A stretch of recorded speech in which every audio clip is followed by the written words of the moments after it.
Galera, então agora a gente volta para o nosso segundo bloco como combinado, ok? Então, no final do primeiro bloco a gente estava falando sobre tipos de discurso. E aí nós falamos sobre o discurso direto. E a gente frisou que é um discurso direto exatamente porque não tem interferência do narrador, então a fala é direta do personagem. Aí nós temos algumas características primordiais. Nós temos o verbo de locução, que é aquele verbo que prepara para a fala, perguntou, disse, indagou, respondeu e por aí vai. Nós temos sinais característicos de pontuação, que são os dois pontos e o travessão, não obrigatoriamente tendo de aparecer os dois, pode ser um ou outro, normalmente é mais o travessão. E a fala ela é normalmente presentificada.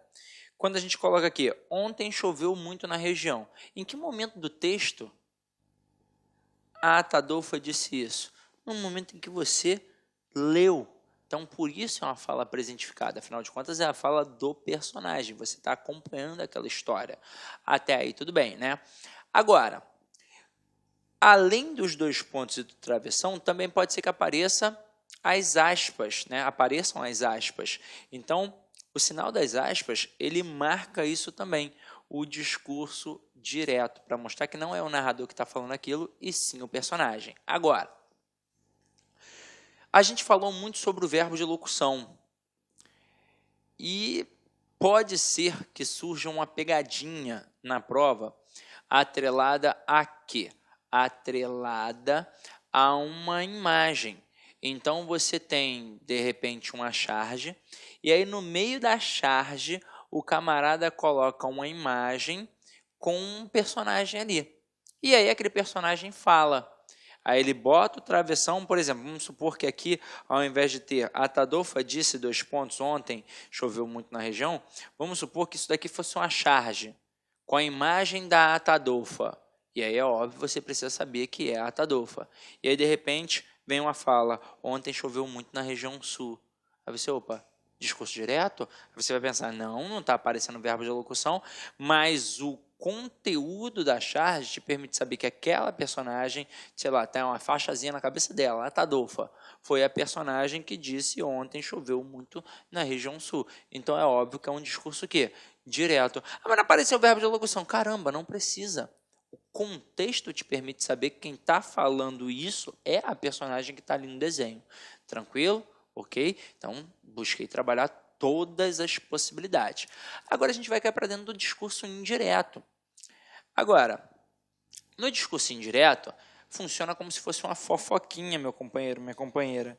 Então, o narrador ele já sabe o que foi dito e ele vai tentar nos transmitir. Então, aqui vai ter interferência do narrador. Então, o narrador reconta a fala da personagem com suas próprias palavras. É a fofoquinha. Então, agora não é mais o personagem que está falando. Quem está falando aqui agora é o narrador. Então, vamos botar aqui no discurso indireto. Quem fala é o narrador. Exemplo aqui, ó.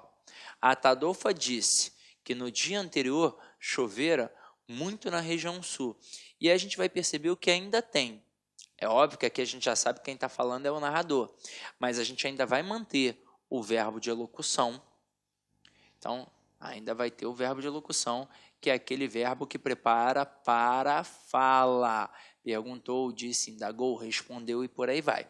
Só que a gente vai perder os sinais característicos de pontuação, os dois pontos, o travessão, a possível aspas. A gente perde tudo isso, não tem sinal característico de pontuação. E aí a gente perde para que apareça um que a gente chama gramaticalmente de conjunção integrante. Que você aprendeu comigo provavelmente nas aulas de gramática. É aquele que a gente consegue pegar ele e toda a oração ao qual ele faz parte e substituir pela palavra isso. É ou não é possível dizer Atadolfa disse isso. Então a gente mata que é um que conjunção integrante. Pronto. Pode ser que a banca trabalhe em cima disso? Óbvio. Pode ser que a banca brinque com tipos de discurso e com classes gramaticais na mesma pegada, no mesmo texto. Então você tem que saber tudo, tranquilo? Então vamos lá. Só para frisar. Continuo tendo o verbo de locução, só que agora a fala é do narrador. perco os sinais característicos de pontuação para aparecer uma conjunção integrante. E a fala, ela muda. Ela não é mais uma fala presentificada, ela passa a ser uma fala pretérita, uma fala passada. Ó. A Tadolfa disse que no dia anterior chovera muito na região sul. Ela já disse isso, pronto, acabou. Está entendendo? Então não é na hora, ali ó, que você está lendo. Agora, deixa eu trabalhar isso aqui com vocês, ó, para vocês entenderem legal, e aí a gente vai abordar de forma mais profunda. Alterações gramaticais na mudança de discurso, noções de tempo e pessoa. Exemplo, Pedro afirmou, amanhã irei para minha casa. E Pedro afirmou que no dia seguinte iria para sua casa. Mesma pegada, mesma diferença. Então, a gente trabalha um valor mais presentificado na fala do discurso direto, afinal de contas quem está falando aquilo dali é o personagem, e na fala do discurso indireto, como é o narrador que está transmitindo a fala do personagem que já foi dita, a gente trabalha normalmente numa fala pretérita. Mas a gente tem algumas possibilidades a serem estudadas, então acompanha aqui comigo. Ó. Tabela de correspondência de tempos verbais nos discursos. Então, no discurso direto, em contraponto ao discurso indireto. Então, aqui, a gente normalmente tem a fala presentificada, tem o presente. Então, a gente tem, eu amo o Rio de Janeiro. Mas, no discurso indireto, eu tenho um pretérito imperfeito. Maria disse que amava o Rio de Janeiro. Mas pode ser também que a gente trabalhe no discurso direto com um pretérito perfeito, que é um passado completamente realizado. E aí, olha a diferença. Presente é algo pontual, está acontecendo. Maria, né, disse, eu amo o Rio. Agora, pretérito imperfeito, ali no caso do indicativo, ele trabalha uma ação no passado que indica um processo de continuidade. Então, Maria disse que amava o Rio. A intenção é mostrar que a Maria não amou o Rio uma vez. A Maria continuou amando. Não é verdade? Agora aqui, eu tenho o pretérito perfeito no discurso direto. É um passado completamente realizado. Então, eu fui à praia. Fui à praia, pronto, acabou. Agora, e no discurso indireto? A gente costuma ter o pretérito mais que perfeito, que é um passado do passado. Indica um tempo passado, anterior a outro tempo também passado. Então, aqui, ó, Maria disse que fora à praia. Até mesmo porque isso daqui é um tempo verbal no passado, anterior a outro tempo também no passado, que provavelmente vai ser exposto ali no processo narrativo. Agora, e quando a gente fala de futuro? No discurso direto, a gente utiliza o futuro do presente. Eu irei à praia. Para quê? Para denotar a certeza. É isso, eu irei, é certo. Agora, no discurso indireto, é trabalhado o futuro do pretérito. Maria disse que iria à praia. E aí olha a concepção da incerteza. Por isso o futuro do pretérito. Agora, e quando a gente trabalha a questão do subjuntivo? No discurso direto, obviamente, a gente trabalha o presente do subjuntivo. Talvez eu durma. E no discurso indireto, a gente trabalha o pretérito imperfeito do subjuntivo. Maria disse que talvez dormisse. Aí é óbvio que aqui a gente está brincando basicamente com o tempo apenas, porque se é um subjuntivo, a concepção da possibilidade é denotada já no próprio modo.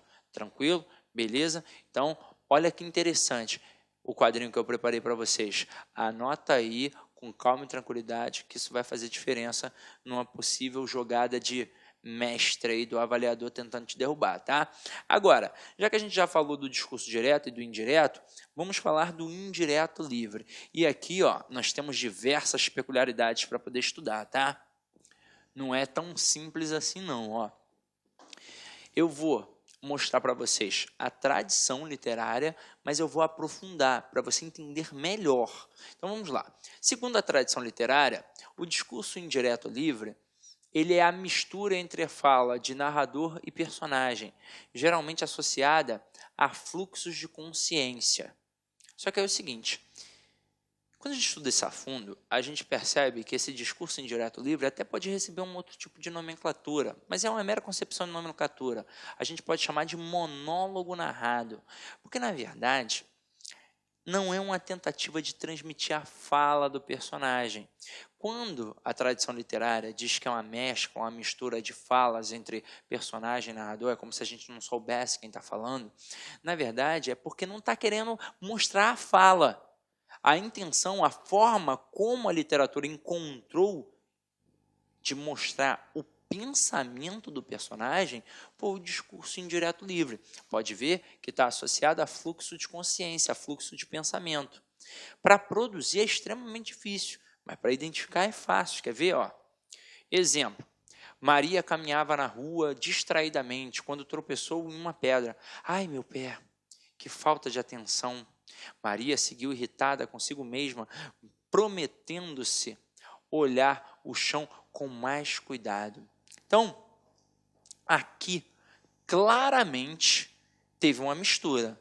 Então, é o discurso indireto livre. Mas tem a possibilidade da gente ter um discurso indireto livre mais difícil ainda de compreensão? Tem. É quando a gente, na verdade, não trabalha a fala, não trabalha a história em si. É quando a gente está trabalhando o pensamento do personagem. E isso faz com que a história fique extremamente fluida. Vamos lá. Vou pegar 2 autores para que vocês possam entender isso daqui. José de Alencar e Clarice Lispector. José de Alencar, ele se preocupa com a ação do personagem. Então, ele descreve de forma minuciosa. Isso faz com que o texto fique truncado. Então, são várias marcas de pontuação, vírgulas, ponto. Então, faz com que a leitura fique demorada. Você pega um texto de 100 páginas e acaba, sei lá, demorando 2 dias para ler.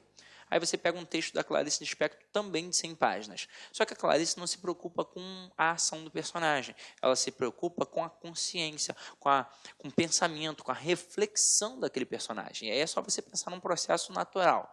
A gente pensa muito mais rápido do que fala. Tanto é que é por isso que o gago gagueja. Porque ele pensa tão rápido que o aparelho fonador não acompanha. Então, no nosso pensamento, não tem pausas, não tem vírgula, não tem ponto, não tem nada disso. Então, a gente pensa muito mais rápido do que acaba falando. E a Clarice trabalha assim. Então, a leitura acaba ficando muito rápida. Você pode pegar um texto de 100 páginas da Clarice e você vai acabar lendo em 2 horas, de repente. Aí, vai ter uma ação lá no final. Porque quando finalmente tem uma ação de um personagem, a história acaba. Porque ela não se preocupa com a ação. Ela se preocupa com o pensamento. Então, eu coloco assim, ó. A Tadolfa disse, 2 pontos, travessão, não estou entendendo nada, isso é um discurso direto. Agora eu coloco, a Tadolfa disse que não estava entendendo nada, isto é um discurso indireto. Agora eu coloco assim, a Tadolfa, atordoada, não entendia nada, isso é um discurso indireto livre. Agora, olha para cá e olha para o exemplo último que eu acabei de citar, e veja... Olá, meus amigos, minhas amigas, sou o professor Luiz Antônio de Carvalho e com muito prazer, muita satisfação, estou aqui para fazer um convite muito especial para você que está se preparando, que está estudando para o concurso da Polícia Militar do Estado de Minas Gerais 2018, claro, para o cargo de soldado combatente. Nós aqui da Lá Concursos, nós preparamos um curso super atualizado, super competitivo, ponto a ponto do edital, por apenas 10 parcelas de R$ 35,00. É isso mesmo, 10 parcelas de R$ 35,00, você vai ter esse super curso aqui na Lá Concurso. Esse vídeo que você assistiu é apenas um trecho, um pedacinho da aula, né, uma das aulas que nós temos para a galera. É uma aula demonstrativa para você conhecer a qualidade e a potência que são os nossos professores. Bacana, pessoal? Então espero vocês aqui na Lá Concursos. Um forte abraço, fique com Deus. Tchau, tchau. Clique lá.